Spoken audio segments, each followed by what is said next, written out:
Kenapa kita banyak tahu tentang pengkhianat hari ini? Karena ada sejarah dari Belanda dan juga ada catatan dari leluhur kita. Mencocokkan antara sejarah dari leluhur dengan sejarah yang ditinggalkan oleh penjajah. Jangankan sejarah, undang-undang pun kenapa dipakai oleh negara kita? Ada, itu namanya nasionalisasi. Kantor-kantor peninggalan Belanda, tanah-tanah peninggalan Belanda, itu kan ada nasionalisasi. Jadi kalau saya bilang si Menir Uthman itu adalah antek-antek Belanda, si Bahar kepanasan. Bisa apa dia? Menir Uthman itu antek-antek Belanda, Bahar.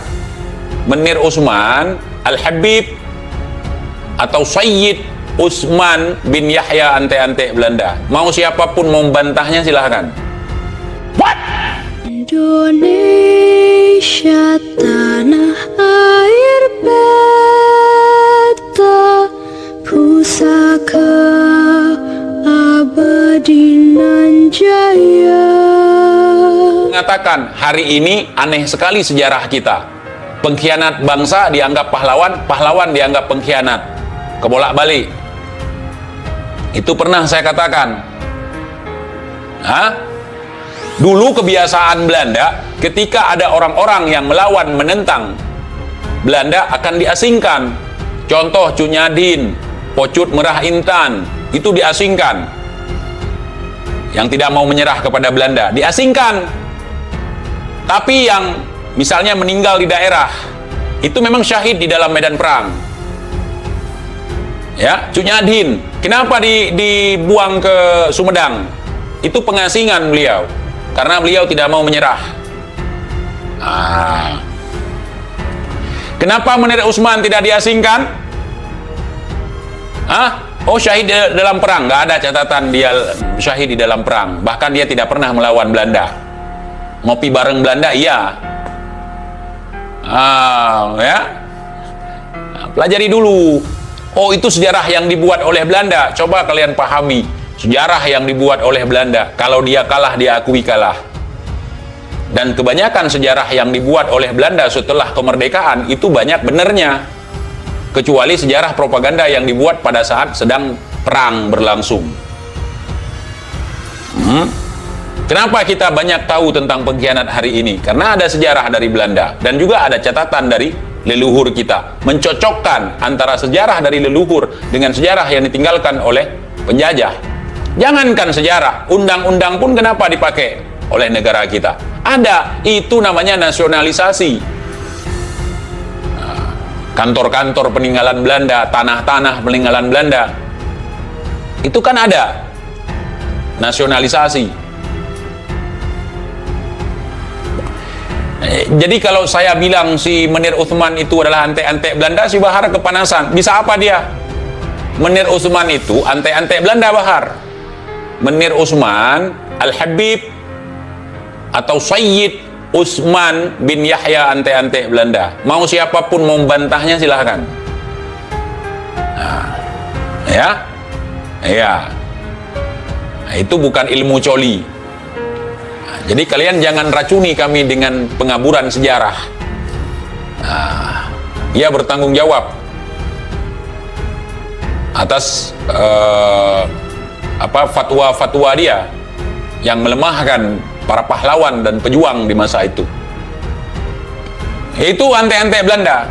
Kenapa mereka membela? Supaya ada di kalangan mereka pahlawan. Nggak perlu capek-capek kalian nyari pahlawan di kalangan habaib. Datang ke Aceh. Banyak dari kalangan Ba'alawi yang jadi pahlawan di sini, yang memang berperang. Tapi ada juga yang nggak mau disebut sebagai pengkhianat, padahal pengkhianat. Ya, yang pengkhianat, katakan pengkhianat dari kalangan manapun. Nasab tidak menunjukkan seseorang bisa menjadi pejuang ataupun pengkhianat. Tapi mentalnya seperti apa? Misalnya kami, di dalam keluarga kami, ada juga yang menjadi antek-antek Belanda. TIJ mengatakan, sampai sejauh ini saya mendukung Kiai Imaduddin Utsman. Walaupun pada ujungnya Kiai Imaduddin Utsman, misalnya tesis beliau terbantahkan oleh para habaib. Misalnya di Aceh ada Teku Nurdin. Teku Muhammad Nurdin adalah seorang pengkhianat.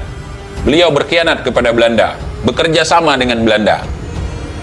Bahkan di kalangan keluarga para pejuang sendiri ada yang berkhianat kepada Belanda di masa itu, karena kependudukan Belanda itu di Nusantara sangat lama sekali. Mereka udah nggak sanggup lagi berperang, ya, nggak sanggup lagi berperang, ya udah menyerah. Ya menyerah itu namanya pengkhianat. Paham ya? Paham.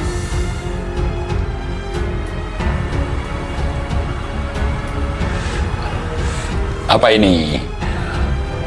Ini ada budak satu, saya baca dulu. Kalau memang benar datamu datang ke RA, jelaskan. RA itu apa? Hah? Apa itu RA? Jelaskan itu ilmiah.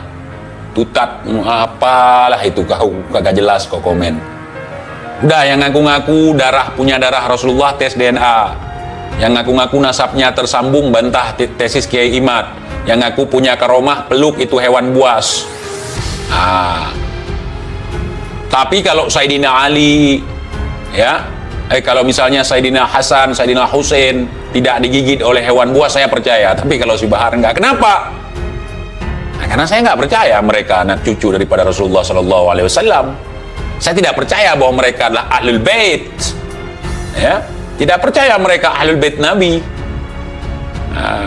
Jadi nggak usah seperti itulah teori kalian, ya.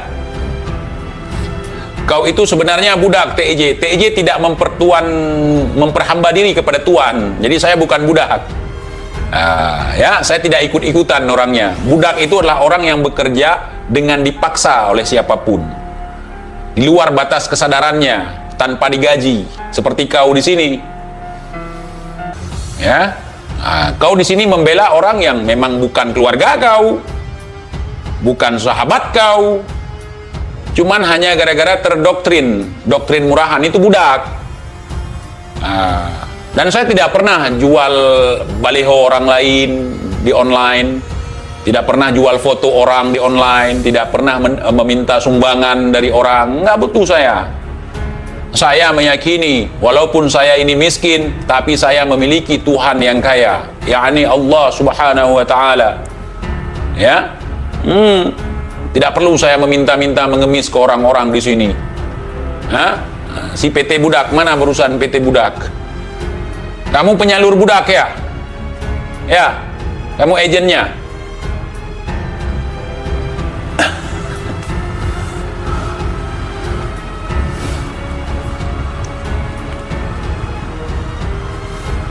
Saya tidak punya majikan, jadi saya bukan budak.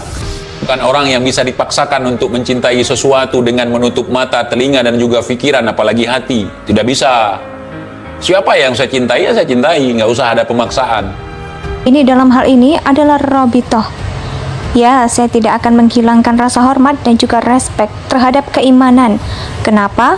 Karena beliau membuat tesis secara ilmiah yang gampang dan sangat mudah dipahami oleh kita. Justru hari ini bantahan dari kalangan Robitoh, dari kalangan para Habib-Habib ini sangat tidak jelas dan terkesan ngawur. Jadi sejauh ini saya orang yang mengutamakan logika.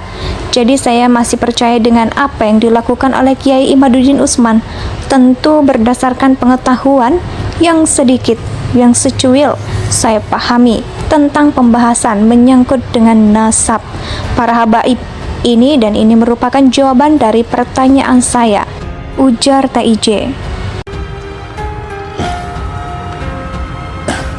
Info beli budak banyak yang sadar sekarang, makanya untuk oknum-oknum Habib pun lagi krisis budak sekarang.